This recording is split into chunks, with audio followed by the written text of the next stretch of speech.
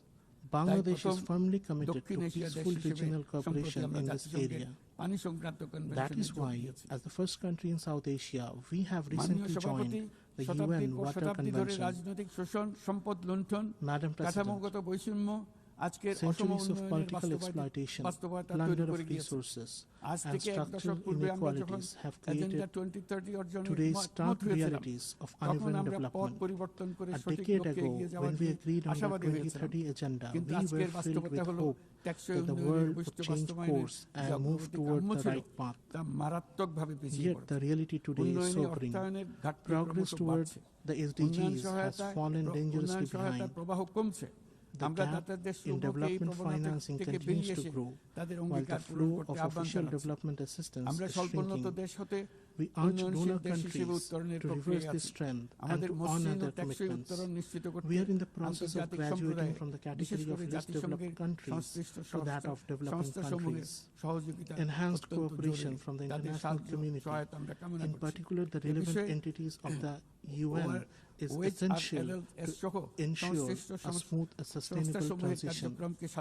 In this regard, we commend the work of OHRLLS and other relevant UN entities. We call for further strengthening of this office to enable more effective support to the LDCs and other vulnerable countries. At the same time, alongside grants and loans, we call for a massive expansion of social business through both public and private initiatives. This new approach can bring benefit to both donor and recipient countries alike. It can inspire, it can encourage, and it can take human creativity to new heights. Madam President, we acknowledge the contribution of UN to Bangladesh's progress and development. We reaffirm our full confidence in its three pillars: peace and security, development, and human rights. At the beginning of my statement, I said that over the past 8 decades, the UN has shown time and again that multilateral diplomacy helps humanity live together in greater harmony. Yet, on its 80th anniversary, we must acknowledge that multilateral diplomacy is under strain. The tensions of unequal bilateral relations have once again proved that multilateralism remains our last and best resort. To keep the UN the custodian of multilateralism alive and vibrant, we call for full transparency and sincere dialogue among member states. The United Nations must continue to evolve and adapt if it is to meet today's challenges and fulfill our collective aspiration for multilateralism. In this spirit, we welcome the Secretary General's UN 80 initiative, but we must also insist reform must not weaken multilateralism or silence the voices of developing countries. Reform must have one goal only: to bring about real and positive change on the ground. Madam President, last year, our people proved that injustice in this world is not eternal. They proved that change is not only possible, it is inevitable. We must remember that the challenges ahead cannot be made by any single country alone. And we must also remember that in today's world, where one nation falls into crisis, when crisis erupts in one corner of the globe, the security of the whole world is put at risk. We must move forward with the dream of building a world of 3 zeros. Our young generation will grow as the soldiers of that dream. Before them will stand 3 goals: zero carbon, zero wealth concentration, and zero unemployment. On this foundation, they will build their world. Let the dream of a 3-0 world be the dream of all nations united in this assembly. With this hope, I conclude my statement. I thank you all.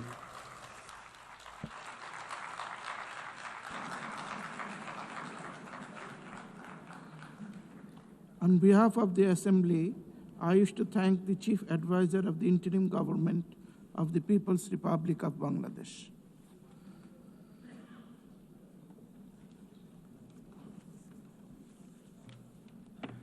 The Assembly will now hear an address by His Excellency Robert Blair, Prime Minister of Republic of Malta. I request protocol to please escort His Excellency and invite him to address the Assembly.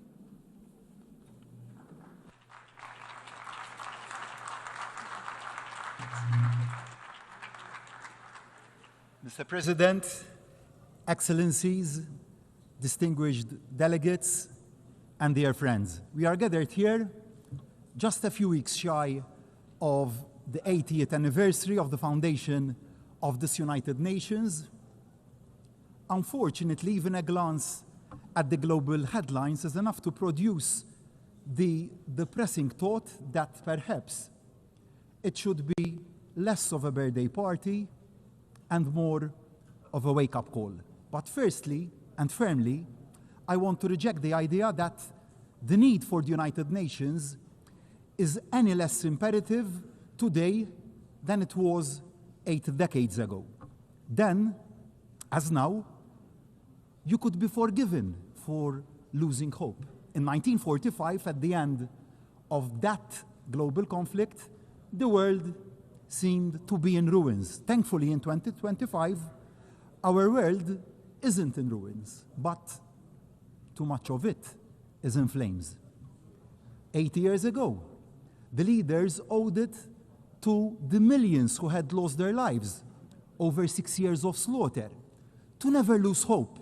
So do we, as leaders of today, owe it to every citizen that we serve to similarly never lose hope, to never lose sight of the founding principles that brought the countries of the world together, to never allow that which divides us to obscure the much greater values that unite us, to never give in to pessimism or cynicism about what the future can hold.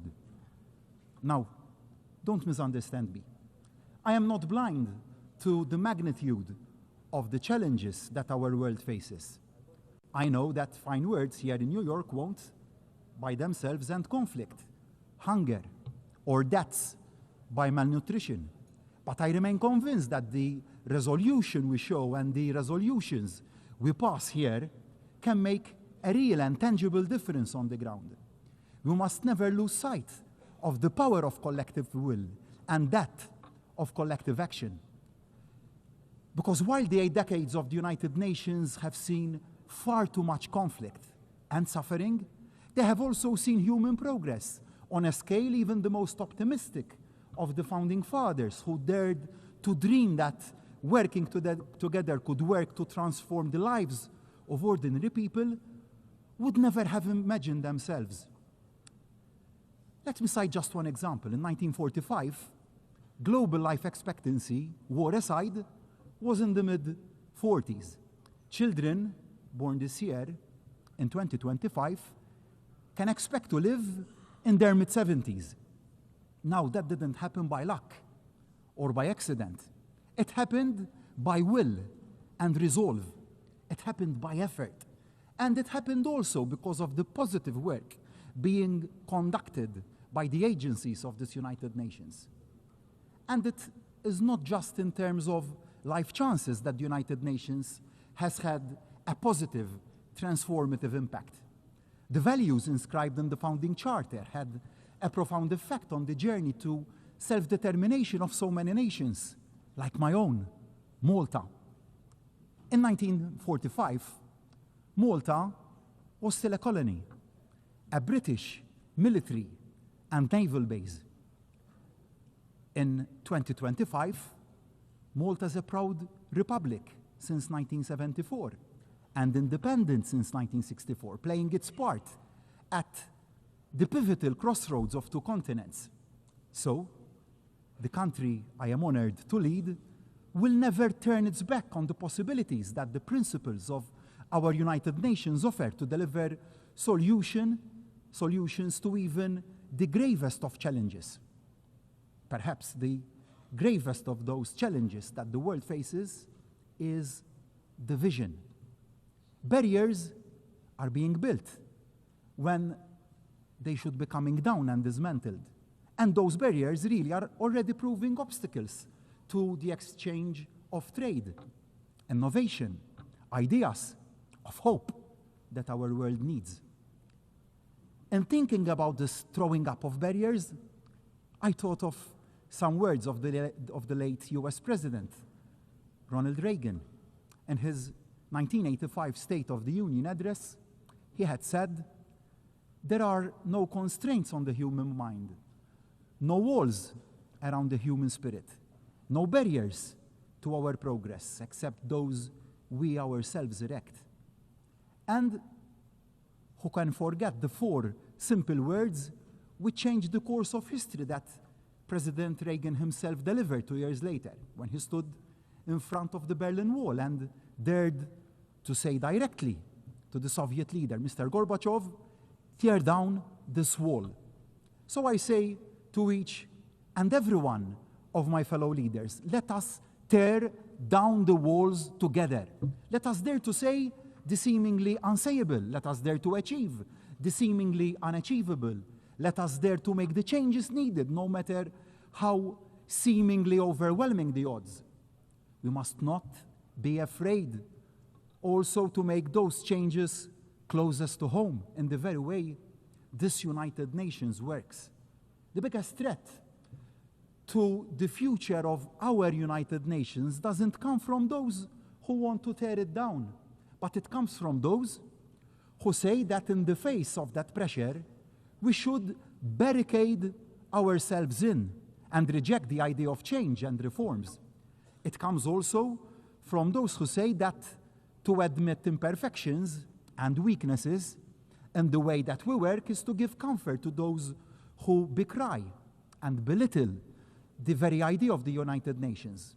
That couldn't be more wrong.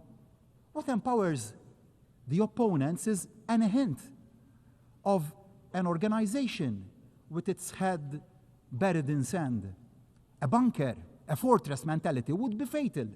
The status quo simply isn't an option. We need to deliver a United Nations that is smarter and, of course, fairer. And we need to accelerate the pace of change to do just that. The change has also to begin at the top.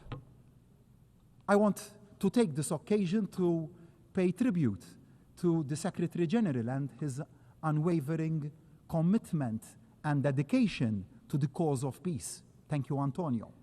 But no one can say that the big power horse trading that has marked every single election of a Secretary General has been an edifying sight.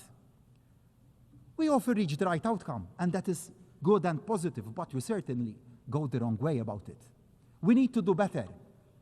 The process to find a worthy successor to Secretary General Guterres must be a step change in the way that we work. The selection process must be transparent, inclusive, and based on merit, not political bargaining. The decision must be taken out of the corridors of this building and become a truly global conversation involving all member states, as well as civil society. As for the Security Council, its makeup reflects the world as it was in 1945, and not as it is in 2025. Malta backs the clamor for expansion and fairer regional representation. But it isn't just the composition that needs to change. The role of the Security Council needs to be elevated. It must serve as a greater counterbalance to the dominance of the larger powers. It must also be a genuine platform for all the nations of the world to have our voices heard. And change needs to come not just to political structures, but to the way the United Nations works all around the world. Including in Malta, my country, citizens are rightly pressing governments to do more with less, better value for money. The United Nations, like any other publicly funded organization, needs to make sure that it ruthlessly focuses not on protecting the way things are not done now, but on the way things can be done differently to deliver better outcomes for the same investment. No area of the United Nations can remain untouched. No vested interest left untackled. The United Nations must embrace digital diplomacy for the artificial intelligence age. Every system must be streamlined, every process scrutinized to ensure it delivers for the front line. Every program assessed against its actual impact. We shouldn't be afraid to ensure that the United Nations stops doing things it does badly and starts doing those things it does well, even better, and even more efficiently. Too often, global relations, like much of life, can seem merely a numbers game. Of course, the biggest states will always have the loudest voices, and that is understandable. But there can be no doubt that small states and developing countries are often underrepresented and underheard when key decisions are taken and made. Unless our unique experiences are taken into account and our needs, we won't put in place solutions that can actually deliver across the whole world. It is a self-defeating mistake for the big boys club to crowd out the added value that small nations can bring to the table. We bring innovation, credibility, and moral authority to any concerted global action. To exclude the small is to damage the big. We all lose, which is why, although Malta may be one of the United Nations' smallest members in terms of geography, we have always been determined to be one of the UN's biggest voices. Malta remains as committed to the goals of peace, dialogue, diplomacy, and global cooperation as we were on that day in 1964 when we took our seat for the first time in this United Nations. As we've grown as a nation, found our feet on the European and world stage, and developed a fast-growing economy, so too have we found our role in the work of the UN. Small nations, like ours, have to be realistic about how we can add value. But I firmly believe that Malta has a combination of two major factors that makes our country an asset to the global conversation.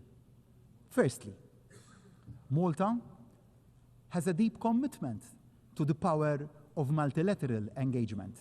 We bring to the table the recent experience of both chairing the OSCE and serving on the UN Security Council, alongside the insight gained from our current presidency of the Committee of Ministers of the Council of Europe. I am particularly proud that Malta's presidency coincides with the 75th anniversary of the Convention, of the European Convention on Human Rights, rising, like the United Nations, from the ashes of the Second World War, guaranteeing for hundreds of millions of Europeans and other peoples the fundamental human rights for which so many people lost their lives in their fight for them. Secondly, Malta offers a unique platform for peace.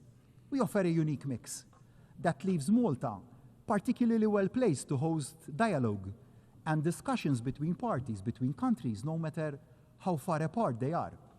Our geography at the crossroads of two continents, our neutrality enshrined in our constitution, our diplomatic tradition as a respected and knowledgeable fair broker. Together, they make Malta the ideal location to come together to try and find solutions to even the most intractable of disputes. So, today, I renew my open offer to the warring parties of the world and those working to bridge those divides. Malta stands ready to welcome you, to facilitate, and to support you in finding ways forward. Now, nobody disputes how deeply entrenched are the barriers to peace, but that doesn't mean that the search for solutions should ever be paused. Thinking back and going back to President Reagan when he dared to call for the walls physical and political, that were dividing Europe to be torn down, many had dismissed it as an impossible dream, unrealistic, never going to happen. But it did. The seemingly intractable Cold War came to an end. As global leaders, we must equally never give up, never say peace can't be achieved, never give in to defeatism, even the most outwardly unresolvable of conflicts. Sadly, on Malta's doorsteps, two such conflicts, wars, are raging: Ukraine and Gaza. The world must not turn its back on either, or tackle them with double standards, as this would undermine our credibility and effectiveness. We must never wring our hands and consign any conflict to the too difficult to deal with pile. It is now 3.5 years since Russia's unprovoked and illegal invasion of Ukraine. Malta remains resolute now as it was then in demanding a lasting and just peace that guarantees Ukraine's sovereignty. This is the only solution which will adhere to the spirit of both the UN Charter and international law. But that can only come about following a full and unconditional permanent ceasefire and the full participation of Ukraine in any future peace talks and decision-taking. Malta stands firmly with our fellow EU members in believing that we must keep the strongest possible pressure on the Russian economy to force the Russian government to see sense and engage in genuine and constructive dialogue. Slava Ukraini. So too, must there be an immediate and permanent ceasefire in Gaza. The suffering of so many thousands of innocent civilians must come to an end now. It must come to an end now. Yes, the remaining hostages must be released immediately by Hamas. International humanitarian aid must be allowed to flow in Gaza without impediment.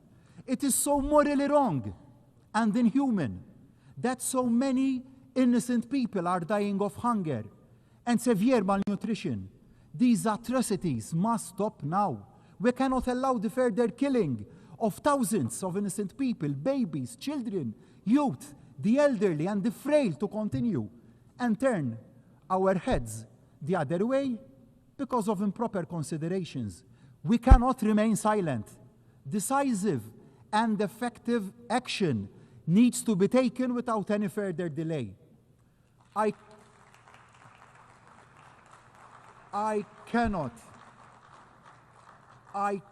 bear to see anymore the physical and psychological pain and suffering in the eyes of the young children we bring over to Malta from Gaza to give them a better future. Children, young children with mutilated bodies who are supposed to be celebrating the innocence of their youth and the best period of their lives. The parents who have lost their young children. And I ask, why? When leadership should be about humanity and empathy, and not about who can inflict maximum damage to win a war or wipe out a nation or its people. I was proud this week to stand with other world leaders and add Malta to the growing list of allies recognizing Palestinian statehood. After tens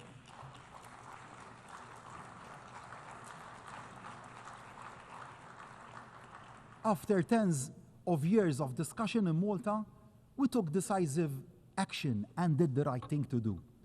I owe this to Ibrahim, a 15-year-old icon of the resilience and strength of the Palestinian people.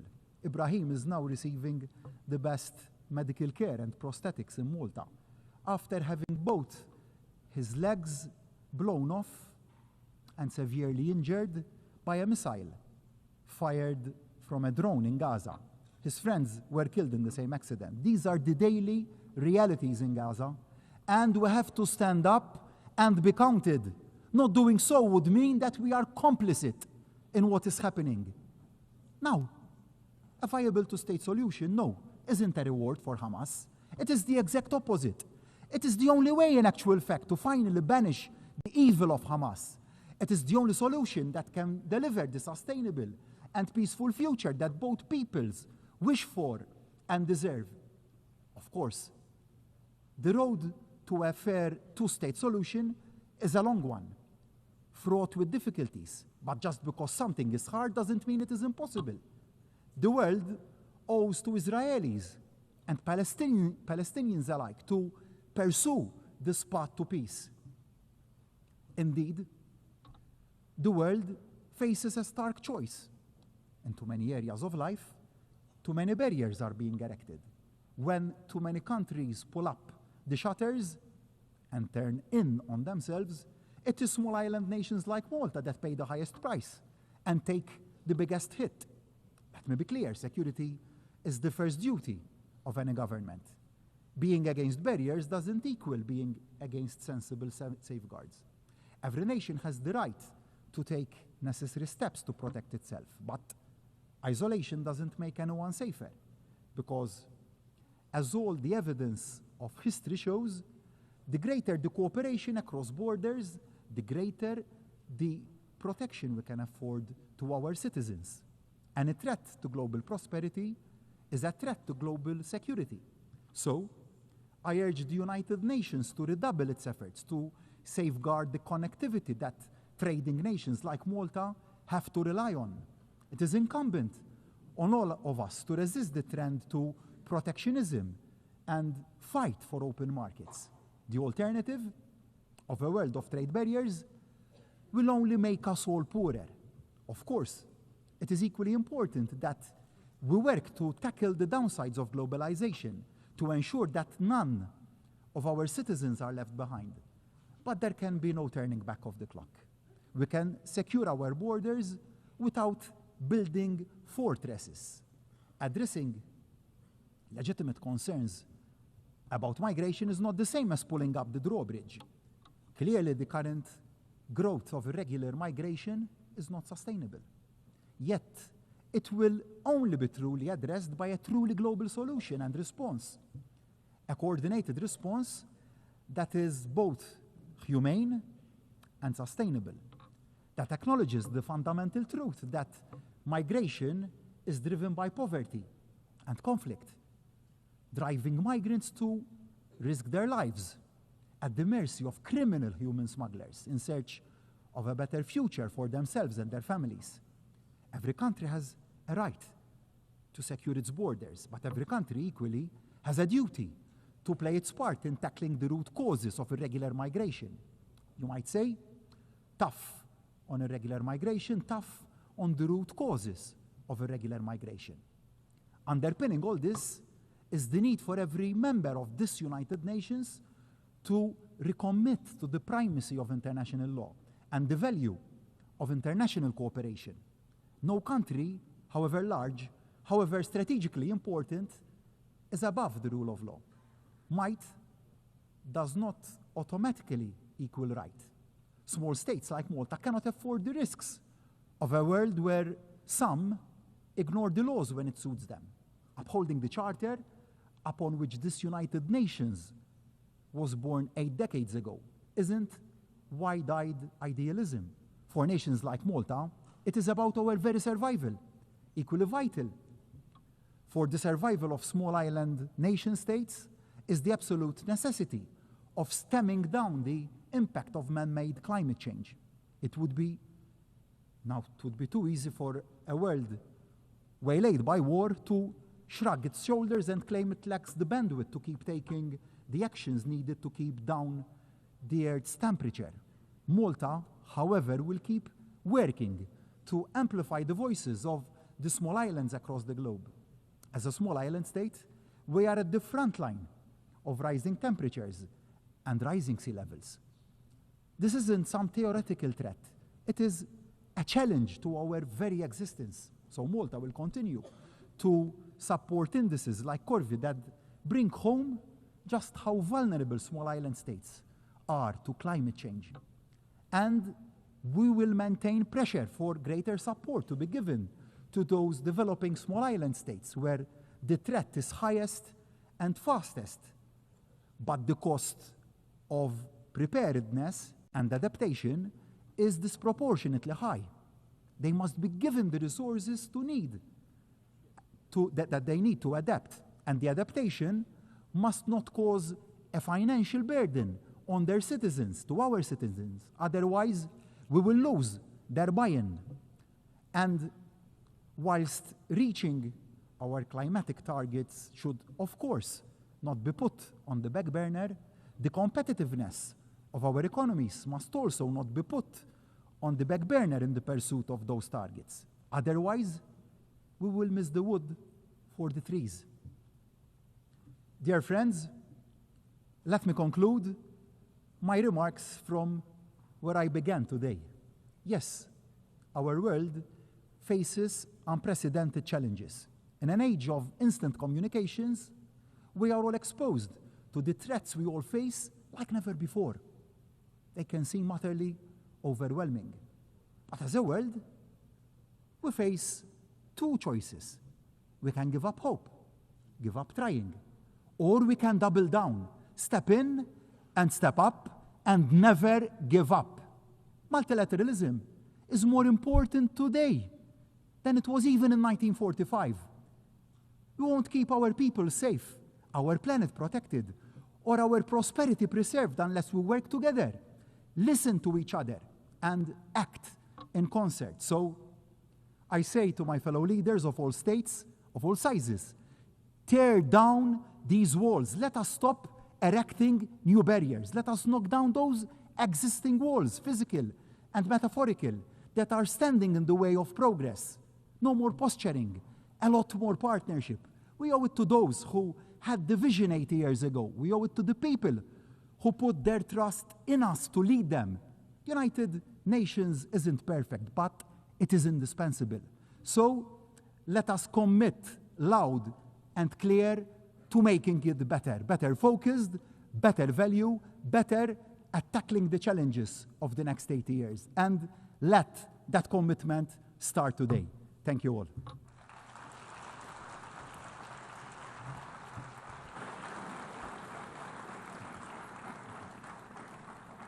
On behalf of the Assembly, I wish to thank the Prime Minister of the Republic of Malta.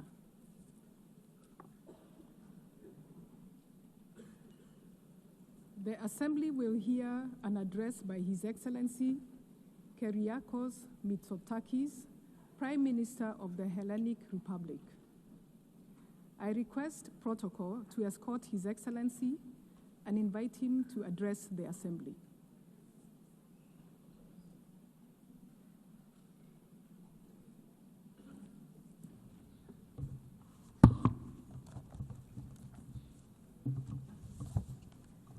Madame la Présidente, heads of state and government, ladies and gentlemen, it's an honor to address this assembly for the 7th time as Prime Minister of Greece. And as many other speakers have pointed out, this year carries a special weight as we celebrate the 80th anniversary of this United Nations. 80 years of hope, of struggle, of progress. And this milestone coincides with a very important moment for Greece, our 3rd tenure as a non-permanent member of the Security Council. And we accept this responsibility with honor and with a deep sense of duty as a nation that stood at the birth of this organization.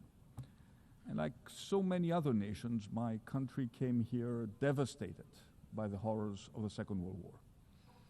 The Charter of the United Nations was not just a legal document, it was a commitment that never again should force prevail over the rule of law. And for 8 decades, the United Nations has defended peace, has advanced human rights, has expanded access to health, education, and equality for all. It has stood as a custodian of international law, safeguarding the rules and principles that make international cooperation possible. The United Nations was at the epicenter of a historic turning point. It gave voice to the hopes of people long denied freedom. Decolonization brought new nations into this assembly, and they brought with them their histories, their culture, their aspirations. And their participation helped redress historical injustices and transform the organization into a true reflection of the world's diversity. These achievements are real progress. They have made our world safer, fairer, and more prosperous, but they should never, never be taken for granted. They were won through effort and sacrifice, and they remain fragile. Ladies and gentlemen, a new global order is on the rise.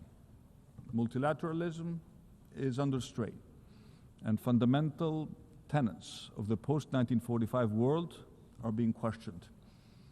We witness attempts to revive the imperial ambitions of previous centuries. Revisionist narratives are resurging.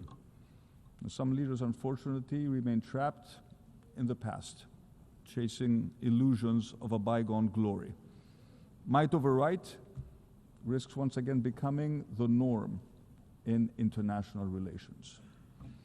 A norm the international community has sought to overcome for more than 80 years. And this trend is strengthening at a time when global challenges continue to multiply. Climate change, migration, the advent of artificial intelligence. Our world is changing. We must meet this change with courage and responsibility, but never, never at the expense of the principles that form the very fabric of the international community represented in this assembly. Most important of them being respect for territorial integrity and the peaceful resolution of disputes. Being situated at the crossroads of three continents, Greece is a pillar of stability and a reliable partner in a turbulent region. We uphold the principles of international law. We seek dialogue and peaceful coexistence with our neighbors. Some claim that these principles are irrelevant in today's world. We believe the opposite. They are the source of strength, the only path to lasting peace. And we are certainly not naive. We remain fully aware of the threats and the risks of instability in our wider neighborhood. This is why we're strengthening our economy, enhancing our deterrence capabilities, and deepening our alliances, so that we stand ready to defend and uphold our values. For us, this is not just words. Greece is already allocating more than 3% of its GDP to defense, and we're ready to do more. Security is the very foundation of prosperity. After all, our paramount obligation as leaders is to keep our people safe. And we do this not in isolation. We are firmly anchored in the European Union, the most successful multilateral project of our age. It's born from the ashes of the Second World War. The European Union has secured peace and prosperity in Europe for generations. But today we must go further. And in the European Union, we are determined to take on a stronger role in our own defense. With war returning to our continent, I'm afraid there is simply no other option. Greece has long and consistently advocated for strengthening the European Union's strategic autonomy. We firmly believe that the time has come for joint European borrowing to finance critical European defense projects, such as missile and drone defense. And beyond that, it is imperative that we make Article 42, paragraph 7, which enshrines into European law the mutual assistance clause, truly operational. One of the founders of the European Union, Jean Monnet, famously once said that Europe was forged in crisis and will be the sum of the solutions adopted for those crises. He was right. What started as a project of economic cooperation needs to evolve into a union that safeguards our citizens' security and safety. Ladies and gentlemen, today we're witnessing the highest number of armed conflicts since the end of the Second World War. These are conflicts that claim tens of thousands of lives each year, conflicts that leave behind mass destruction, shattered societies, and conflicts that have displaced millions. And the prospects, if we fail to act, are even grimmer. A future of escalating violence and deepening instability. And nowhere is this urgency more evident than in Gaza.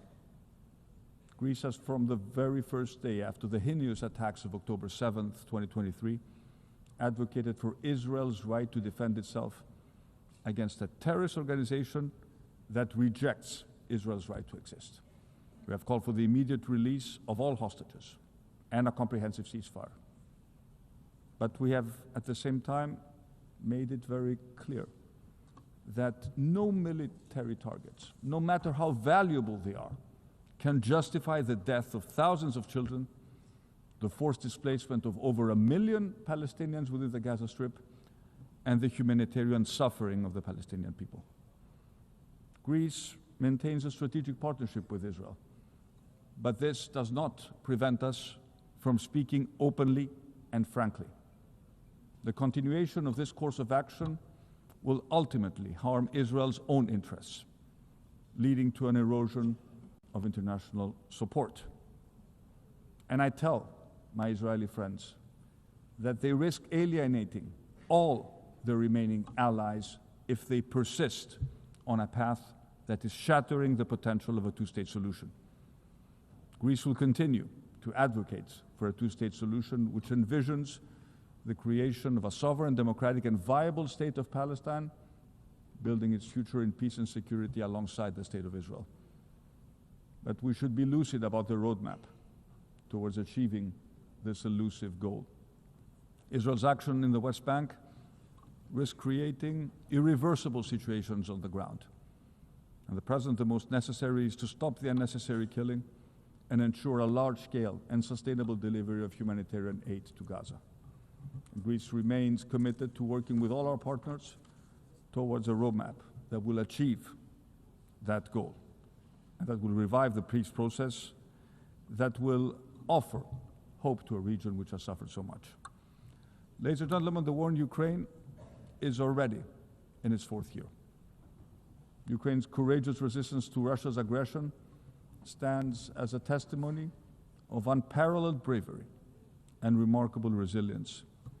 The war in Ukraine is not just another regional European conflict. It's a fight for freedom, for democracy, for dignity itself. It's, above all, a defense of the rules-based global international order. We stand firmly and unconditionally with Ukraine in this struggle, and we will continue our unwavering support to the Ukrainian people who have the right to live in peace, in security, and freely determine their own future. And we appreciate President Trump's effort to reach peace, and we reiterate that the genuine peace process cannot begin without an immediate ceasefire.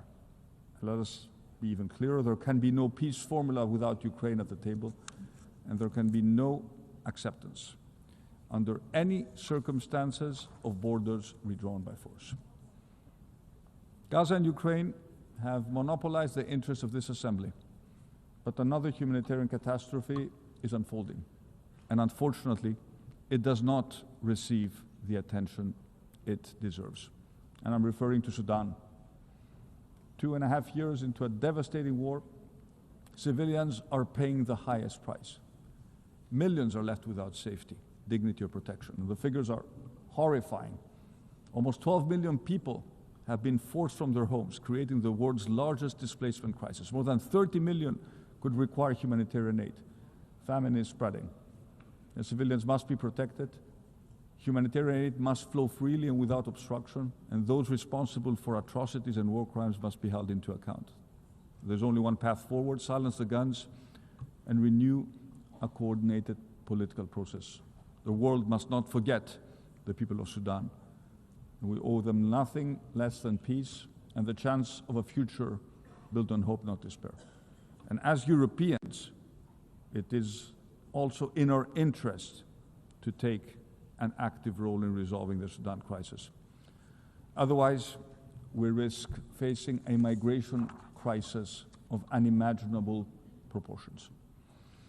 Ladies and gentlemen, the Eastern Mediterranean is an area of strategic importance.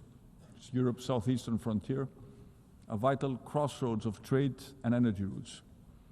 Greece, at the heart of this region, holds a key geostrategic position. And we aspire to become an energy security provider, linking Europe with North Africa and the Middle East.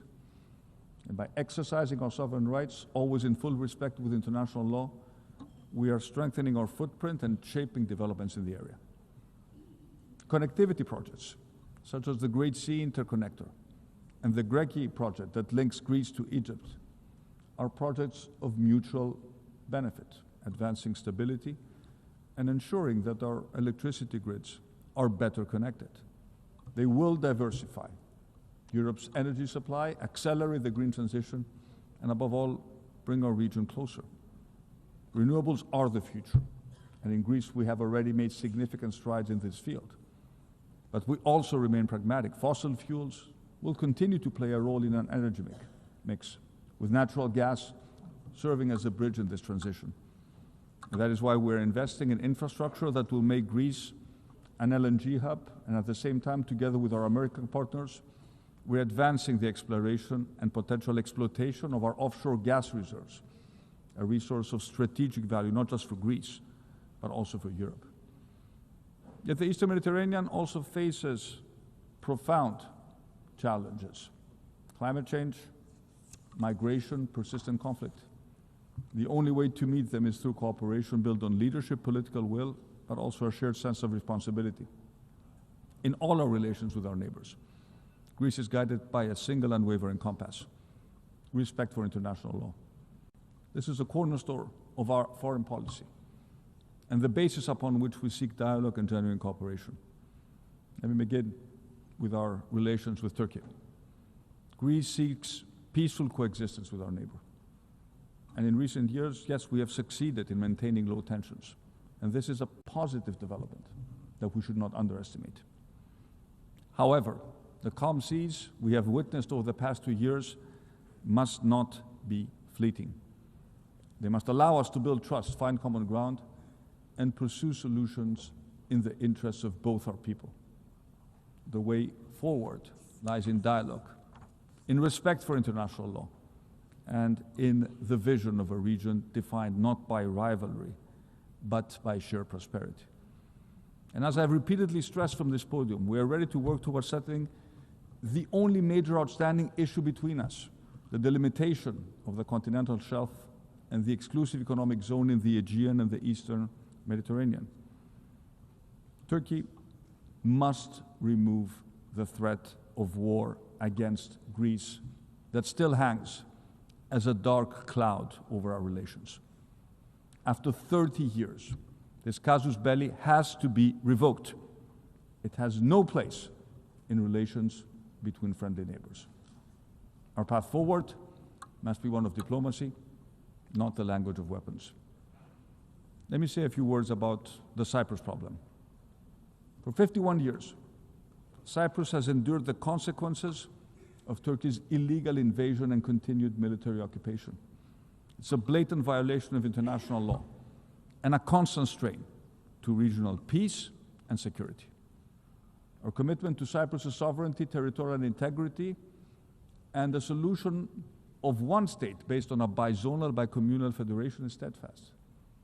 It's a matter of credibility and determination to defend the core values and principles upon which the United Nations are based and fully aligned with all the decisions taken by the UN Security Council. And Greece fully supports the efforts of the Secretary General and his personal envoy to give a new impetus to the resumption of negotiations.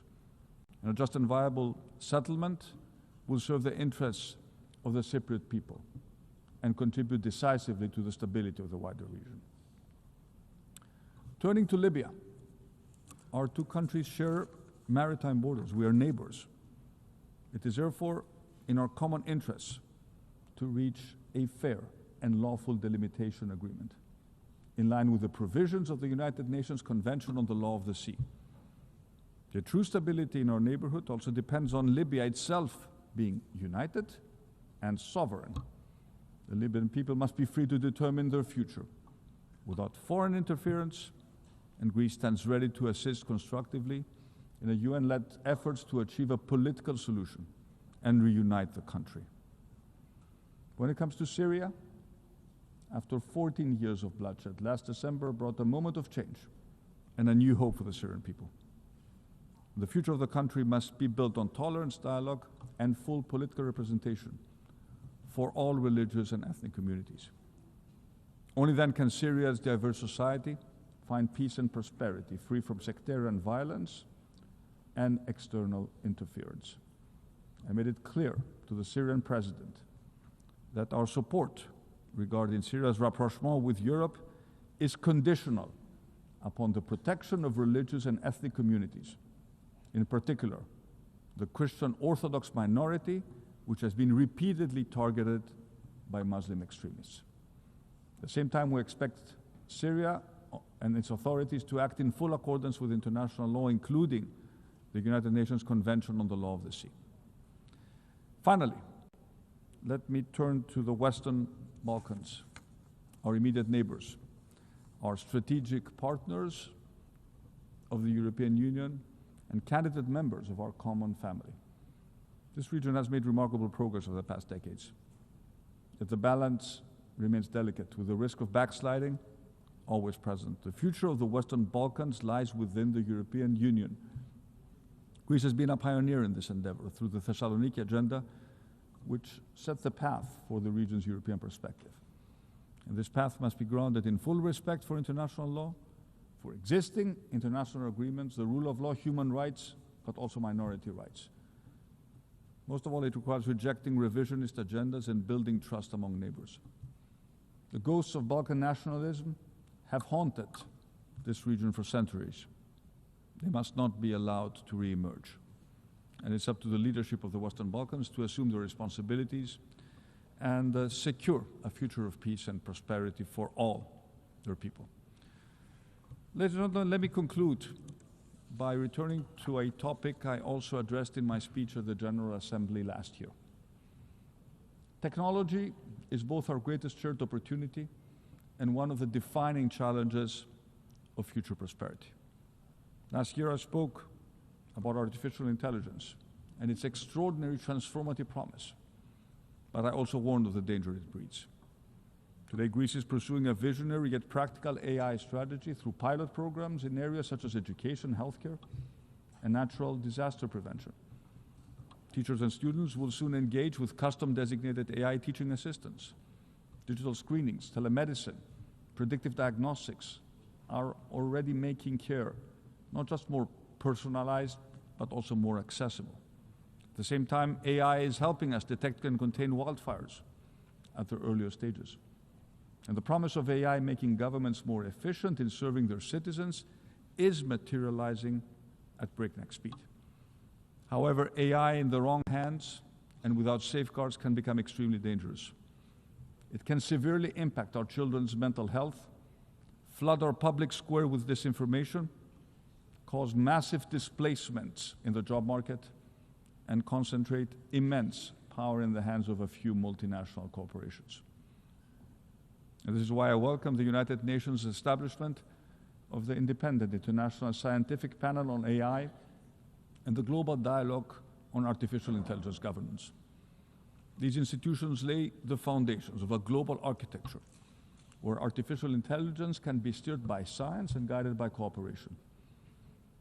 The most urgent task is to protect the mental health of our children. The scientific evidence is damning. We are running a massive, unsupervised experiment with the brains of our children and teenagers. And what was envisioned as a space of connection and creativity has too often become a landscape of manipulation where harmful content reaches even the youngest users. Addictive scrolling is addictive by design, not by accident. And every time I talk to parents, I hear the same story. We're scared about online bullying, adult content, unrealistic standards of beauty, the promotion of self-harm. We feel powerless and helpless.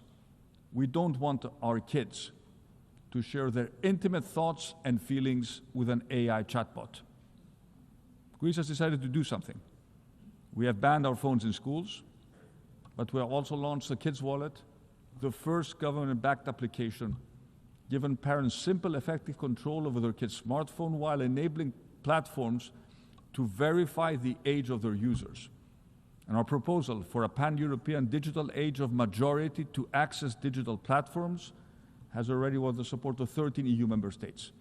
It's examined by the European Commission. But this is not a debate for governments and parents alone. Just as society once set firm rules for smoking, drinking, and wearing a seatbelt, we must now confront today's challenge with equal clarity. Big platforms can no longer profit at the expense of our children's mental health. A business model built capturing our kids' attention through addictive algorithms that feed them what can justifiably be labeled as digital junk is simply not acceptable. And let me repeat what I said last year. Digital technology is no different than any other industry that needs to operate under health and safety regulations. The overarching principle, the golden standard, is one and the same: do no harm. Ladies and gentlemen, looking back at the foundation of the UN means to recall and acknowledge that the need for effective multilateralism is as necessary in 2025 as it was in 1945. And there's no doubt that multilateralism must be reinvigorated. We must make it fit for the challenges of the third decade of the 21st century, but we must do it without disrupting its core, the rules-based order. These rules were agreed for a reason: to save humanity, to ensure progress and prosperity for all. Humanity has paid a very heavy toll through blood, destruction, and suffering to learn this lesson. And we must assume our responsibilities to future generations. Let us not be remembered as those who once again led the world to the brink, and let us not be the sleepwalkers of our time. This time there may be no way back. Instead, let us prove that we have the vision, courage, and resolve to build a world of peace, of security, of shared prosperity, worthy of generations to come. Thank you very much for your attention.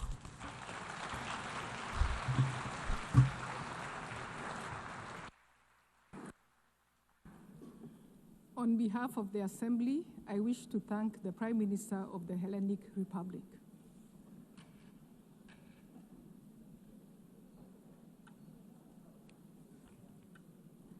The Assembly will hear an address by His Excellency Sering Topge, Prime Minister of the Kingdom of Bhutan.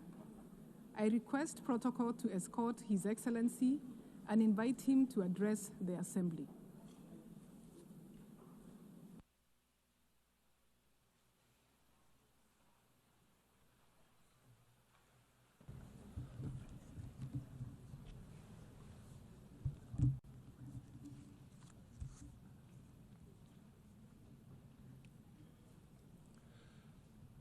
Kuzuzangpo.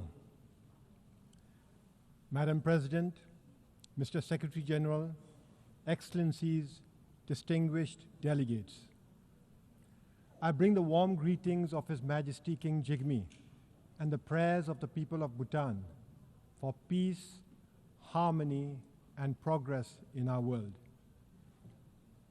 Excellencies, 80 years ago, from the devastation of the Second World War, the founders of the United Nations dared to imagine a world at peace. They chose cooperation over conflict, dialogue over division, and hope over despair. They built an institution to protect humanity from its worst instincts and higher risks. Today, our challenge is different, but no less urgent. A planet in a climate crisis, persistent poverty, and conflicts that shatter lives and erode trust among our nations. The Secretary General's UN 80 initiative calls on us to respond with renewed purpose to strengthen the UN's capacity to act decisively on peace, sustainable development, and climate action. Renewed purpose to restore its moral authority, renewed purpose to make it fit for the purpose of our collective future. Bhutan believes in a United Nations that is representative, responsive, and effective. We seek a multilateralism that delivers results, not just resolutions. That is why Bhutan supports reform of the United Nations, including reform of the Security Council, expanding both permanent and non-permanent membership. A reformed Security Council must include deserving nations such as India and Japan, alongside other capable and leading countries to reflect today's complex realities. As we look toward the UN at 100, let us commit to a world where peace is the norm, where climate is stable, and where every child, no matter where they are born, has the opportunity to grow as productive members of our global community. Bhutan will be an active partner on this journey. We will speak for the poor and vulnerable. We will champion sustainability and climate action. We will promote gross national happiness as an alternate measure of success to the conventional gross domestic product. Excellencies, reform of the United Nations must serve a purpose beyond itself. It must equip the United Nations to confront the defining challenge of our times, the climate crisis. In Bhutan, we have endeavored to protect our forests, keep our rivers pristine, and we take pride in being carbon negative. Each year, we sequester over 5 times more carbon than we emit, a contribution far exceeding our size and resources. Yet, we are already confronting the harsh realities of climate change. Our mountains are warming at nearly twice the global average. Centuries-old glaciers are shrinking at alarming rates. Rivers that once flowed steadily now swell unpredictably into destructive floods during the summer and often dry up in the winter. This is not a distant threat. It is here. It is now. And it demands immediate, urgent action. Every country must strive to reduce emissions and aim for carbon neutrality. This we know, yet global efforts remain far behind what the science demands. As of today, only 4 countries, Bhutan, Panama, Suriname, and Madagascar, just 4 countries are carbon neutral. At COP29 last year, our countries came together. The 4 countries came together to launch the G0 Forum, a coalition of carbon neutral nations committed to accelerating climate ambition. Our message is clear. Net zero cannot be the finish line. It must be the starting point. Every nation must work urgently to slash emissions and achieve carbon neutrality. On our part, we will share best practices from forest conservation to sustainable agriculture. We will share technologies from renewable energy systems to low-emission transport. We will champion nature-based solutions because forests and wetlands are not just landscapes. They are like vital organs, the lungs, the kidneys of our planet. And we will push ambition beyond pledges. We will demand measurable results. We invite all countries and partners to join G0 in this noble effort. The science is unequivocal. The solution exists. The only question is, do we have the will?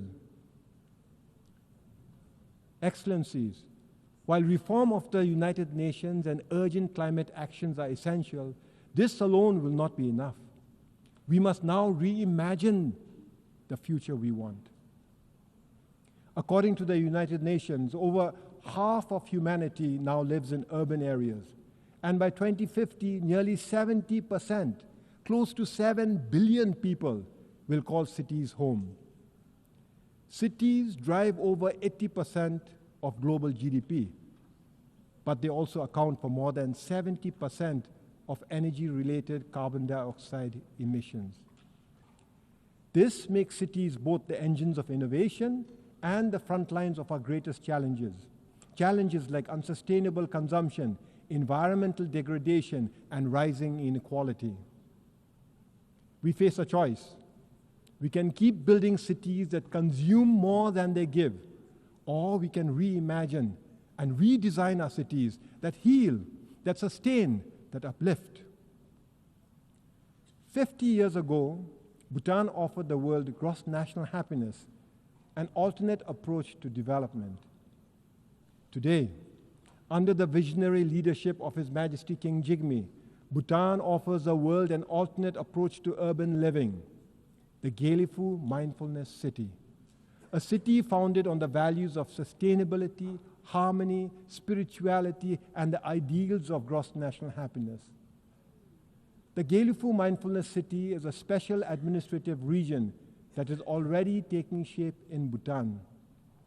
With executive and legislative autonomy, as well as an independent judiciary now established, preparatory works are already underway and economic clusters are being advanced. The Gelifu Mindfulness City is not an idea on paper. It is a living project in action. The Gelifu Mindfulness City will not be a city of glass towers and unchecked sprawl. Instead, it will be a place where modernity and tradition meet, where nature is the foundation of urban living. Powered by renewable energy, built with sustainable materials, and designed for low-carbon living, it will offer inclusive housing, green public spaces, and meaningful jobs.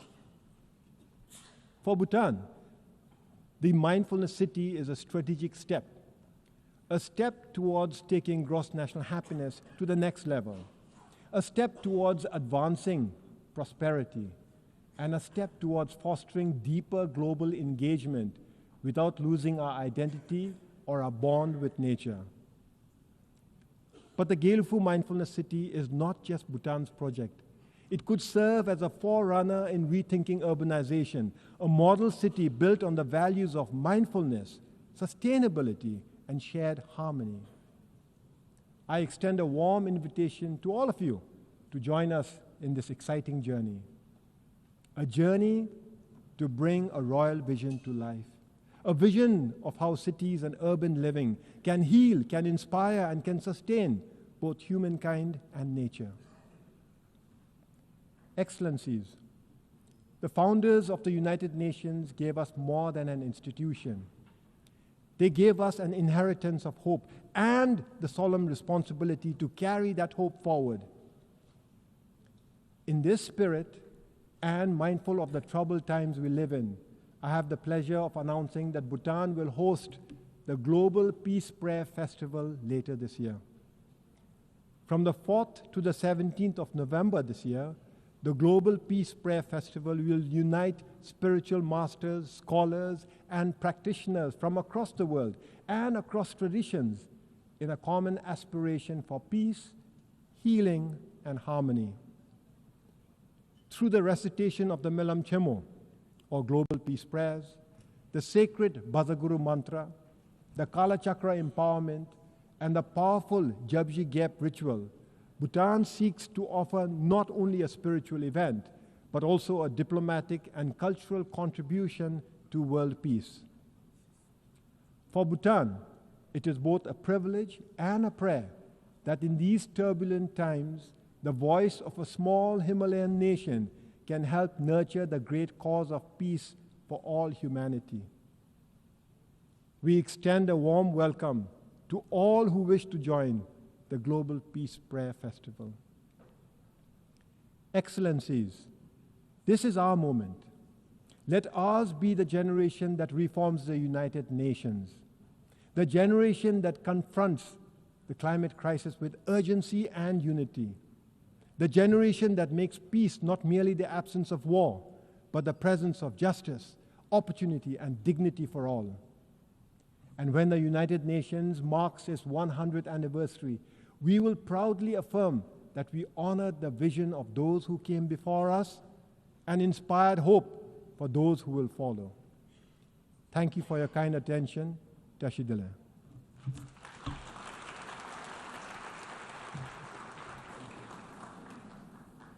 On behalf of the Assembly, I wish to thank the Prime Minister of the Kingdom of Bhutan.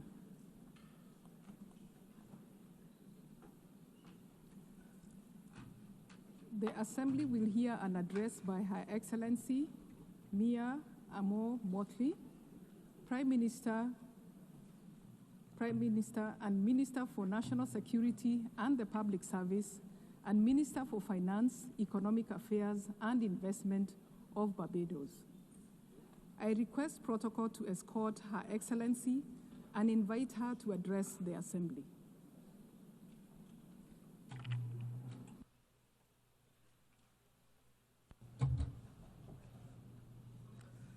Thank you very much, Madam President, Excellencies, distinguished ladies and gentlemen. The 21st century has been marked by a series of crises for which our world has been unprepared. Financial crisis that started in 2008, which then triggered fiscal crises across many of the world's countries. And if that was not enough, a social crisis characterized by rising inequality with the consequences thereto, be it substance abuse, mental health challenges, homelessness, or human trafficking. Then there was a global pandemic, lasting 2 to 3 years and taking the lives of millions of people. And for those surviving, they had restricted movement and restricted choices. All of this, my friends, has been exacerbated by the spreading of fake news. This distorts reality and threatens the stability of our societies, creating a platform for hate to thrive and prejudice to rise. But deeper than all of these crises is a bigger, more insidious crisis that is undermining our domestic and global institutions that have promoted order, peace, and prosperity. It is, my friends, the crisis of truth. Excellencies, when we lose shared truth, our communities, our countries, our global society loses their center of gravity. At first, the damage may seem quiet. Words bend and facts drift in the service of political point scoring. But slowly, over time, we descend into political tribalism. We develop alternative realities and we are unable to understand each other and communicate with each other because we lack a center. Then we grow suspicious of each other. In the absence of truth, trust deteriorates.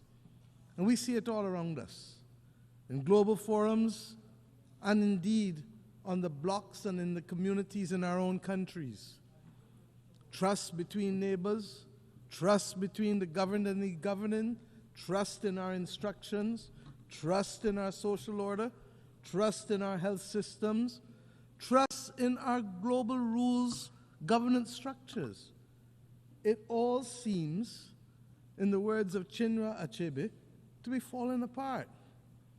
When we lack truth and we lack trust, law becomes theater, news becomes spectacle, and science becomes just another opinion. As I've had cause to say in this great hall on a few times, our world today worryingly resembles the world of 100 years ago. And this has become even more evident with the closing of our borders to both goods and to people. This has magnified the geopolitical tensions which had already taken root. Disturbingly, war, regrettably, has only entered the daily lexicon of the West, not when thousands were dying on the continent of Africa or in Myanmar, but when war came to Europe. Nevertheless, we still call for peace in the Ukraine. Only yesterday, a leading British newspaper reminded us that for 500 days, 260,000 people, virtually the population of my country, 260,000 people have been trapped in the Sudanese city of El Fasher. The article reported that while political progress stalls, those who attempt to escape are killed, and those who remain inside are starved.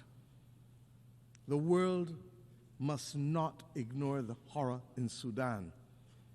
And of course, I don't need to remind you that it must not ignore the horror in Gaza.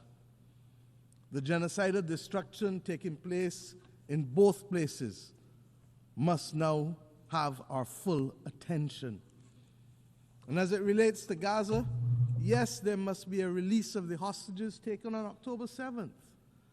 But we have now gone to a point where all of our human sensibilities are offended by the continuous and disproportionate attacks on the Palestinian people and the failure to allow access by the international community to the survivors for the provision of humanitarian aid.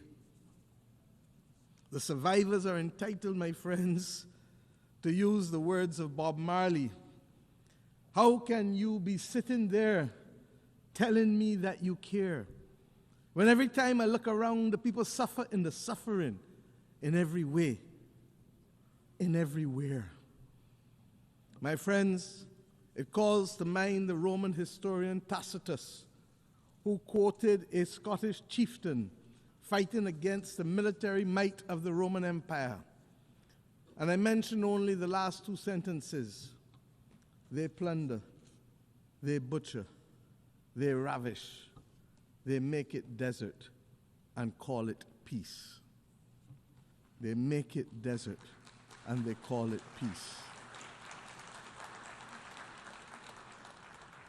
The real tragedy of war is that these children, when they become grandparents, will still be answering the innocent questions posed by their grandchildren 70, 80 years from now as to how they lost their limbs. Granny, how did you lose your leg?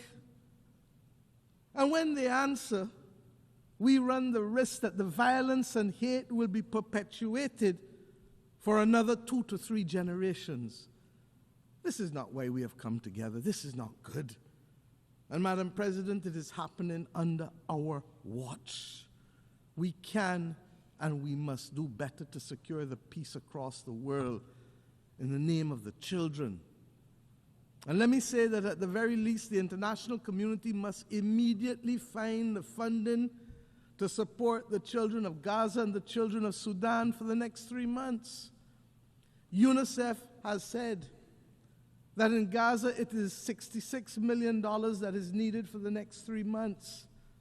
And in Sudan it is $200 million. The money is mostly nutrition related, to reverse or to mitigate famine for children, and to provide water and sanitation and health interventions. And we should note that there have been multiple disease outbreaks, including cholera. So, Madam President, to be very clear as I move on, a lasting peace can never be achieved through violence, not continued bombing. It can only be achieved through justice as our guide and dialogue, talking.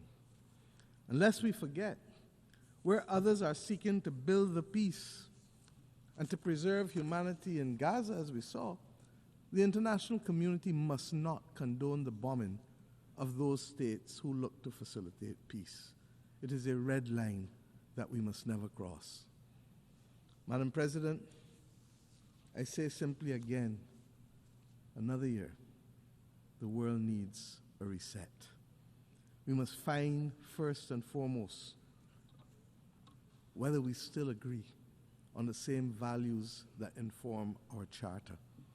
As simple as this seems, this is necessary in any reset, for values we all know have changed over the last 80 years. And we cannot assume that it is business as usual. And if it is not available to all of us to agree to those values, then we must at least know who does and who doesn't.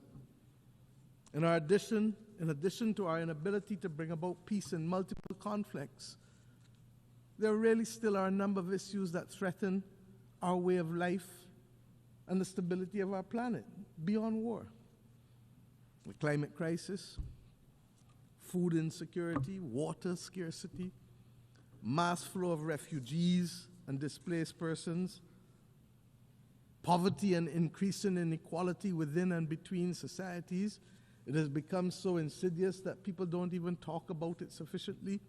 And of course, the failing spectacle of the SDGs for too many of our countries and people across the world. And of course, unregulated AI, which, while it has tremendous promise, poses unregulated significant risk. Many of our people ask every day, why has the United Nations not done better recently? The simple truth, my friends, is that countries have lacked the political will to live by the Charter and to do what is right for humanity. Countries of different sizes, capacities, and cultures can only survive in this world in which we live if we maintain a rules-based system. It is no different to what we have to do in our own countries to maintain and protect the vulnerable and the weak. In fact, it's no different than what has to be done in a child's playground. The rules-based system is what protects us from bullying and from rogue behavior. Our charter was designed to promote compassion, equality, fairness. And this is why it is imperative that we maintain a rules-based system. I speak as a leader of a small country. Our future is placed at risk unless we preserve this rules-based system. The law of the jungle does not guarantee any of us a future on a livable, or indeed doesn't guarantee us a livable planet. We have simply to step up to the plate. And unlike the West Indian Federation, when one country left and the maths of the day was 1 from 10 leaves 0, we must remember that if there are those who don't want to be inside at the dance, that 1 or 2 or 3 from 193 does not leave 0. Does not leave 0. Those of us who remain can continue to pursue our vital interests. And we don't criticize countries for making sovereign decisions because that's what governments were elected to do. If that's not what they want, that's not what they want. But let us get on with the business and protect our vital interests of preserving a rules-based system, to strengthen us, to build peace, to allow us to better face challenges from climate to pandemics to unregulated AI, and generally to build a better life for our people. There is no doubt that there is a case for efficiency gains to be made in this United Nations institutional framework. We know that. But once we finish the efficiency gains, member states who want or need a rules-based order must put their money where their mouth is. If we are to be protected by a rules-based system, then we must step up to the plate and provide the funds to bridge the gap, to deliver the results that we desire. We must move from short pants to long pants and understand that we can no longer complain about the absence or behavior of a country and not ourselves be prepared to make wrong things right. It is as simple as that. And believe me, the arithmetic is not bad. It is within each of our reach to reach there, to do it. And let us remember the Aristotelian principle: equality among equals, proportionality among unequals. My friends, and while we contemplate the multiple crises, let us also not despair, because there are some things that have worked for the benefit of our people in the last few years.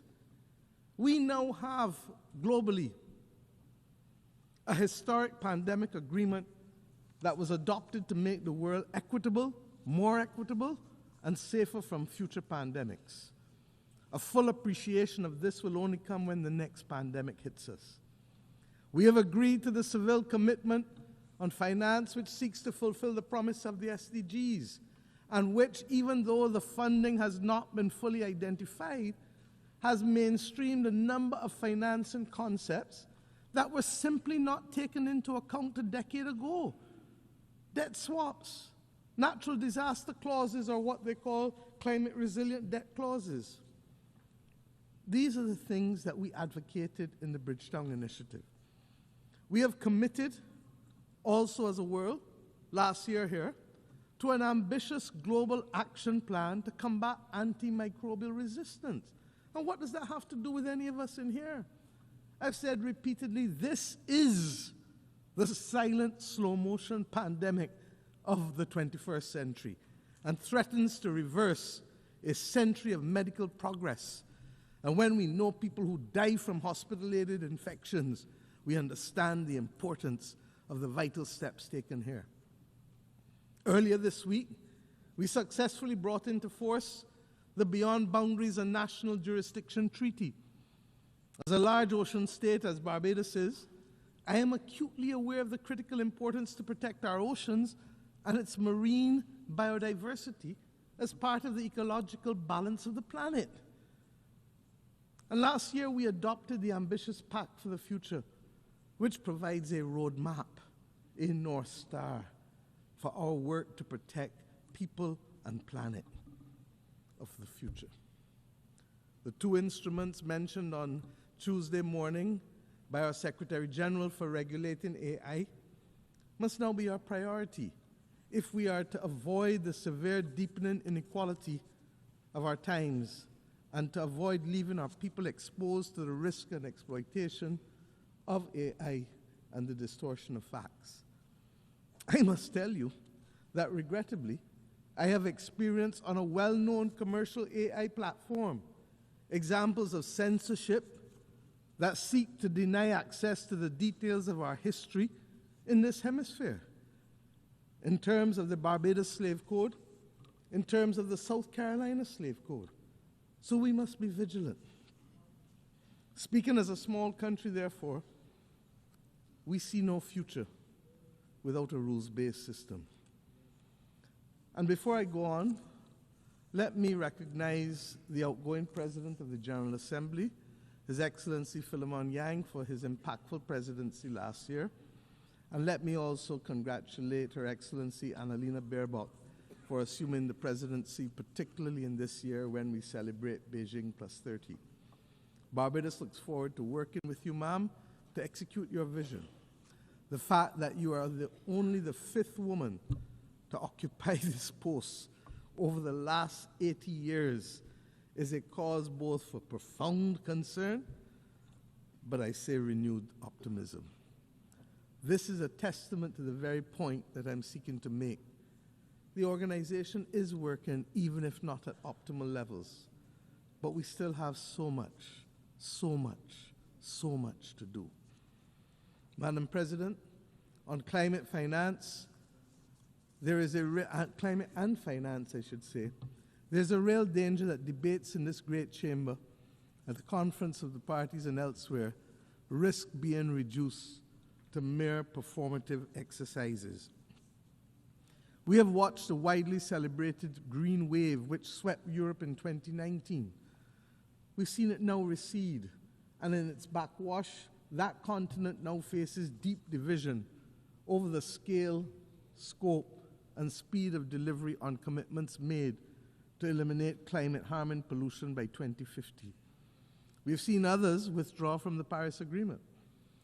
At a time, Madam President, when we should be conducting an audit of the achieved targets and accomplished deliverables, we continue for the most part to receive IOUs and statements of deferred intent, even as we have witnessed this vacillation that I just referred to. We've also seen a rededication to breathing new life into high-carbon and high-polluting forms of energy. And we have witnessed a redoubling of efforts to fund military buildups, even at the expense of financing our way to sustainability and that of a livable planet. Barbados does not treat climate science as a mere conjecture, and neither does the International Court of Justice nor the Inter-American Court of Human Rights. Their advisory opinions have affirmed the legal rights and entitlements of citizens who must on a daily basis confront the impact of the climate crisis.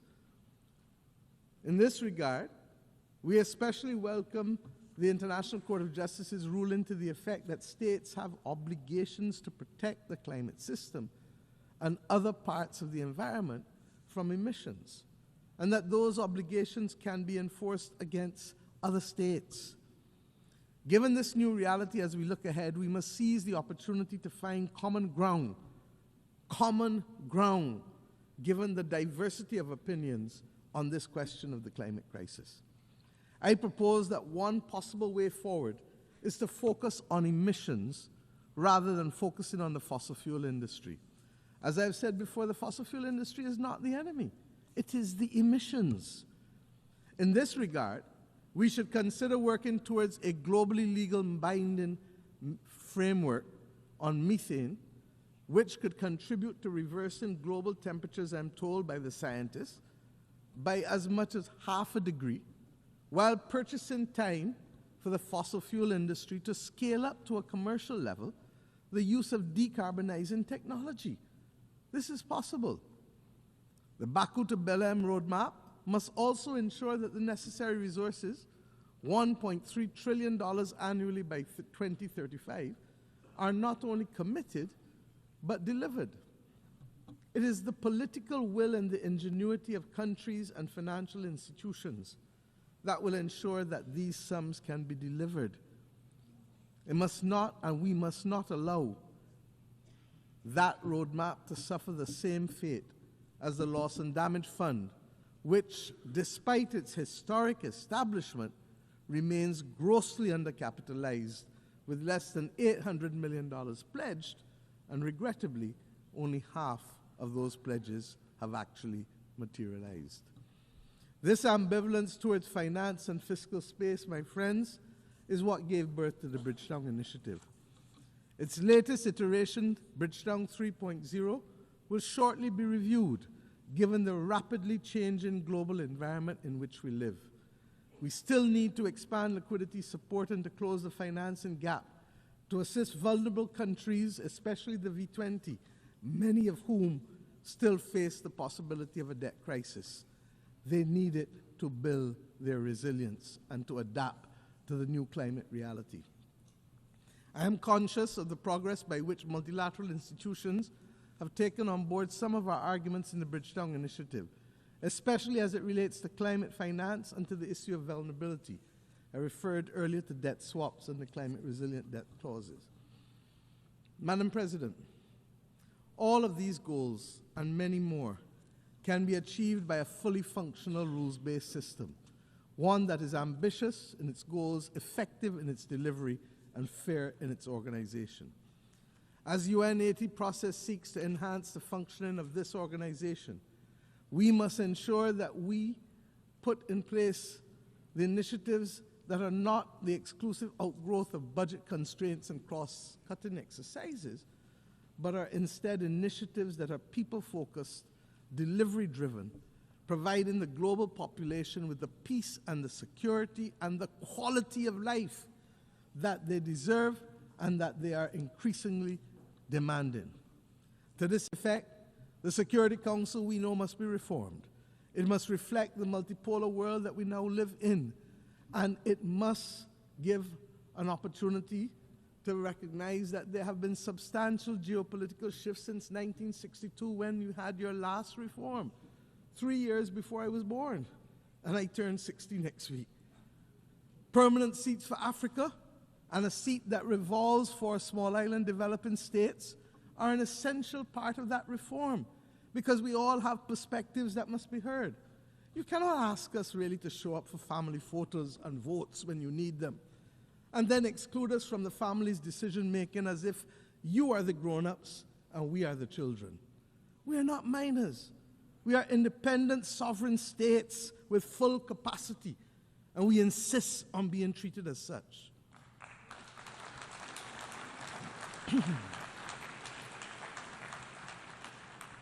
Madam President, I have left the peace and security of our Caribbean region for last. It is deeply troubling. Example, Haiti, and you've heard Prime Minister Gonzalez speak eloquently this morning on these matters. Haiti, which was once a beacon of emancipation and revolution for all of us as black people, is today a victim of centuries of external interference and contemporary internal conflict, and regrettably, even blindness. We want to thank Kenya for its extraordinary leadership of the multinational security support mission, even when they were out there on their own.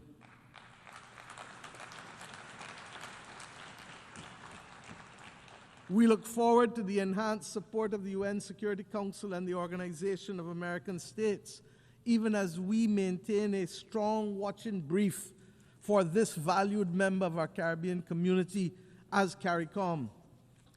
Haiti requires, I've said it over and over, a long-term support plan that addresses security and development, not one at the expense of the other.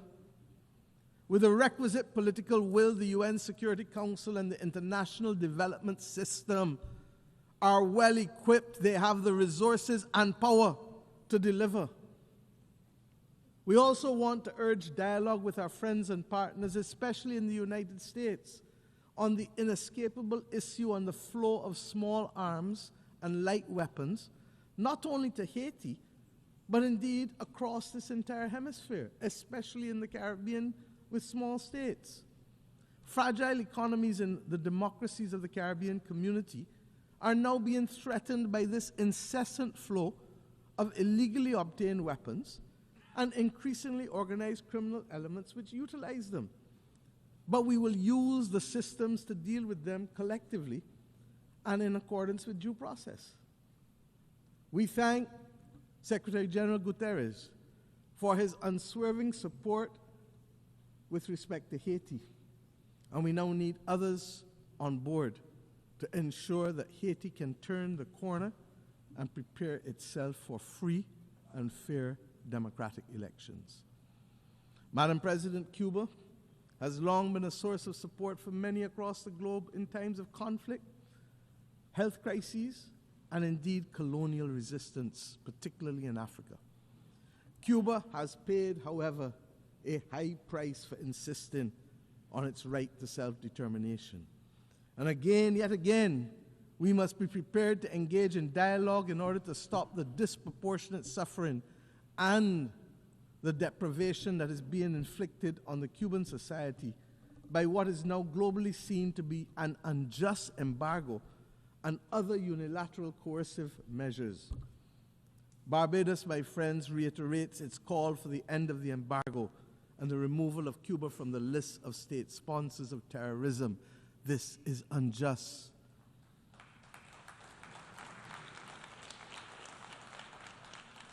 What is even more, in the Caribbean Sea, we're now seeing a shocking violation of a hemispheric understanding that the Caribbean be treated as a zone of peace. There has been a buildup in military assets in the last few weeks in the Caribbean by both sides, by the United States of America and by Venezuela. We believe that any such buildup could occasion just an accident. And if it does, a simple accident can put the Southern Caribbean at disproportionate risk. I need not tell you, therefore, what a war can do. It is not acceptable for our islands, our countries, to be viewed as collateral damage. I say simply, for all who can hear and for all who read and can listen, full respect for the territorial integrity of each and every state in the Caribbean must be respected. and that includes all states. Almost all wars end as a result of dialogue. Let us make a greater effort to have the necessary conversations to prevent war. It is too simple. As I close today, I leave you with an image that has stayed with me for the last week of a young Palestinian girl of 6 or 7 years old walking in the midst of the rubble in Gaza. Her eyes were hollow and full of despair. It was clear that she was in great pain, but she carried her sister on her shoulders, both shoulders, clearly recognizing that it was she who would have to carry the burden of taking them to safety. My friends, this is the ultimate picture for me of hope and resilience.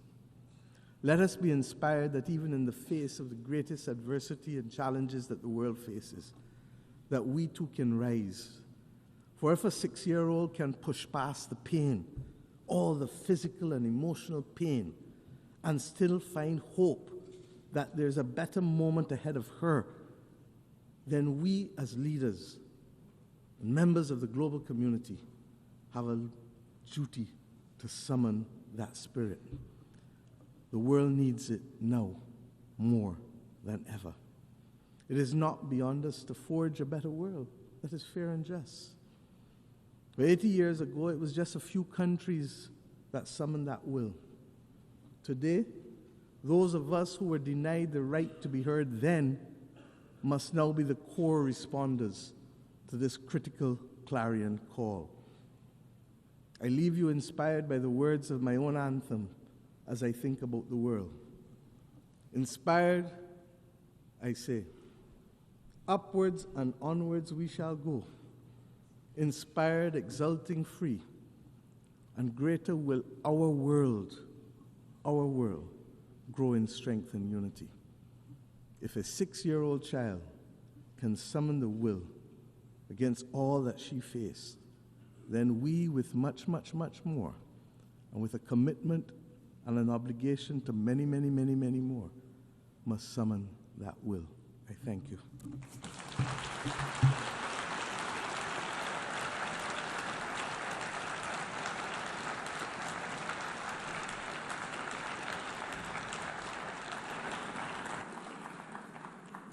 On behalf of the Assembly, I wish to thank the Prime Minister, Minister for National Security and the Public Service, and Minister for Finance, Economic Affairs and Investment of Barbados.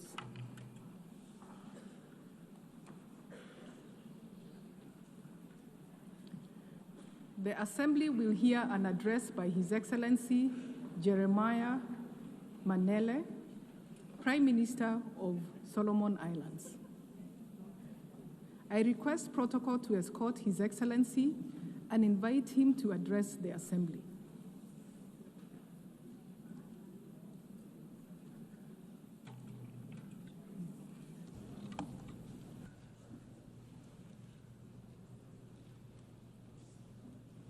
Madam President, Your Excellencies, heads of states and heads of governments, honorable ministers, distinguished delegates, ladies and gentlemen.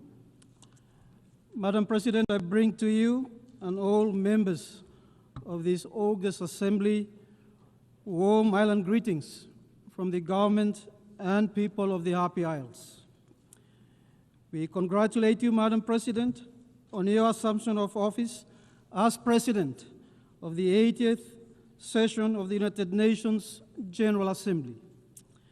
Let me also commend your predecessor, His Excellency Mr. Philemon Young, for his sterling leadership of the 79th session of the General Assembly. Solomon Islands further acknowledge the Secretary General of the United Nations for his courage and strength in defending multilateralism.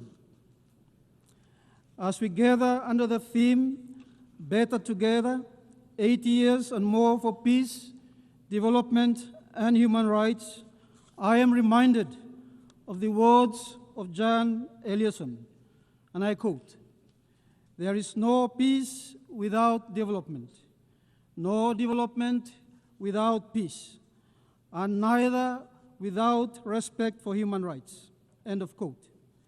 These words reflect the essence of our journey over the past 8 decades. We celebrate our collective triumph of humanity when we choose unity over division, cooperation over conflict, and justice over indifference. 8 years ago, in the aftermath of the Second World War, the world chose to build than destroy. The United Nations Charter is a covenant of hope, peace, and progress. It is based on the principle of sovereign equality, one country, one vote. The United Nations has since grown from 51 to 193 member states, becoming a force for development, human rights, and humanitarian support, giving voice to the vulnerable and inspiring global progress and prosperity.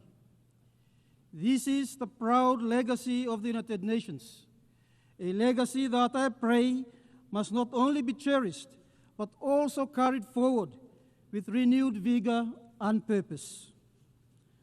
Madam President, we meet at a moment of profound uncertainty, marked by deepening conflicts, armed aggression, widening inequalities, and the growing disregard for international law.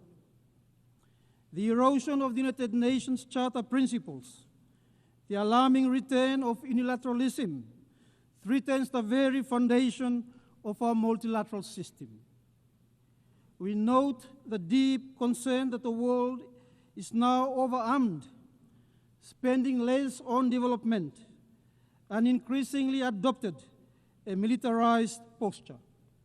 We need to halt and reverse these non-peaceful trends. We seek a region free from nuclear weapons, militarization, trafficking of illicit drugs, and geopolitical posturing. My sub-region recently adopted the Ocean of Peace Declaration. It is rooted in the Pacific's collective history and culture. It is our collective vision for a resilient, peaceful, and a prosperous blue Pacific continent.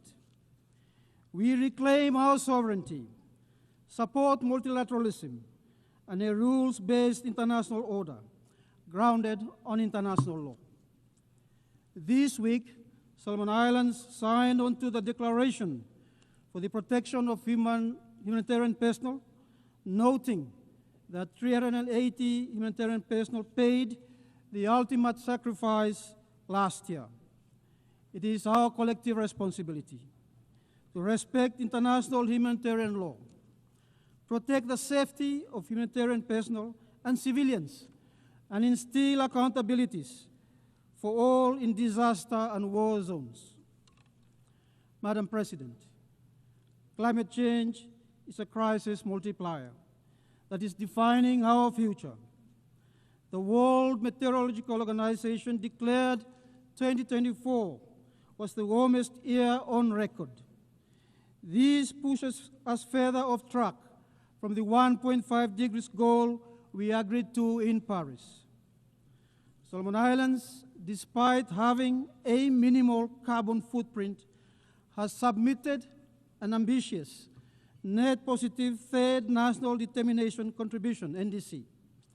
We can do more with international partnerships, investing in reforestation and the conservation of our forests, including renewable energy investments. We need urgent and ambitious climate action now that puts us on a 1.5 degrees pathway. Large emitters and those with historical responsibility must take the lead in drastically cutting emissions. Contrary to what we heard here a few days ago, The science on climate is clear, and my people are suffering from it. On 23rd July 2025, the International Court of Justice, ICJ, issued a landmark advisory opinion in response to a request by the United Nations General Assembly under Resolution 77276. The court was asked to address two interrelated questions. First, the obligation of states under international law to protect the climate system from harmful greenhouse gas emissions, including duties owed to both present and future generations, in keeping with the principle of intergenerational equity. Second, the legal consequences for states whose actions or inactions cause significant harm to the climate system and the environment. This includes the responsibilities owed to injured or especially affected states, such as small island developing states that suffer the greatest impacts despite contributing the least, as well as to peoples and individuals, including future generations whose fundamental rights and livelihoods are threatened. Solomon Islands welcome the historical advisory opinion of the ICJ and support ongoing process for a follow-up UN resolution. Madam President, the court has made clear that states carry binding obligations to act on climate change, to prevent harm, to cooperate, and to protect the rights of both present and future generations. These duties are legal, moral, and universal, and hold states accountable to stop harmful practices, to prevent repetition, and to repair the damage caused. Madam President, Solomon Islands also raised the issue of climate displacement. Entire communities are already at risk of losing their homes and homelands. The court has now confirmed that the principle of non-refoulement applies, which means that no state can lawfully return people to places where climate change makes survival impossible. This is indeed a powerful affirmation that rights to life, food, water, and habitable land must be protected. For us small island developing states, this recognition is existential, and it reminds us that climate obligations are erga omnes, owed to the world as a whole, demanding collective responsibility for a shared future. The court's opinion is a powerful reminder and a fervent call that better together we are bound by law and by duty to act. It rejected narrow interpretations that limit obligations to the Paris Agreement, affirming instead that all states must cut emissions under human rights law